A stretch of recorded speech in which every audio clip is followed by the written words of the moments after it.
2 linggo bago magsimula ang preseason, hanggang ngayon wala pa rin nagagawang pagbabago at nakukuhang bagong player ang Golden State Warriors. Kaya may ilang mga fans ang nagtatanong, ano nga ba talagang ang magiging plano ng team sa darating na season? Maging ang kanilang superstar na si Jimmy Butler, hindi na rin naman napigilan pa nakalampagin ng front office matapos niyang personal na kausapin si Mike Dunleavy Jr. kung gusto nga ba nitong gumawa ng improvement sa lineup. Pero hindi rin naman ito nakapagtataka ang kawalan ng move ng Golden State since hindi sila makagalaw dahil sa sitwasyon ni Jonathan Kuminga kung saan ayaw nga nitong kunin ng kahit anong kontrata na ino-offer sa kanya. Ngunit since nagreklamo na si Jimmy Butler sa front office, mukha nga kailangan ng gumalaw ni Mike Dunleavy Jr. at magdesisyon sa sitwasyon ni Jonathan Kuminga kung bibitawan na nga ba nila ito o pananatilihin pa o ibibigay ang gustong kontrata para sa kanya.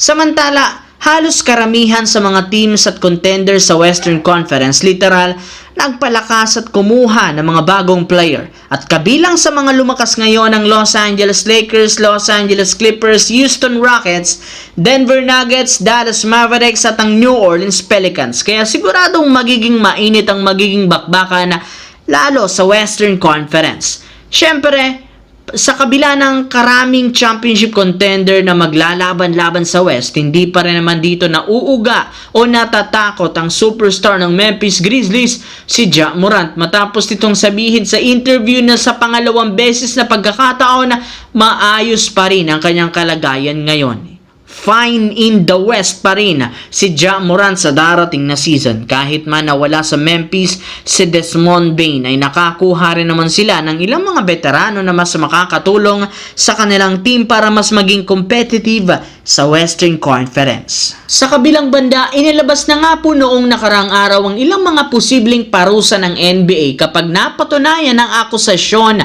kay Kawhi Leonard at sa Los Angeles Clippers na nagkaroon ito ng under-the-table agreement noong 2019. At isa dyan ang posibilidad na pagbawalan na si Kawhi na pumirmang muli sa Clippers. Kaya posibleng lumipat ito ng ibang kupunan kapag napatunayan ang mga akusasyon sa kanya. Pero hindi rin naman nakakagulat ang ginawang yon ni Kawhi dahil maging ang Los Angeles Lakers na isa sa mga teams na sinubukan kumuha sa kanya noon ay kukuntsabahin rin sana nito sa isang under-the-table deal.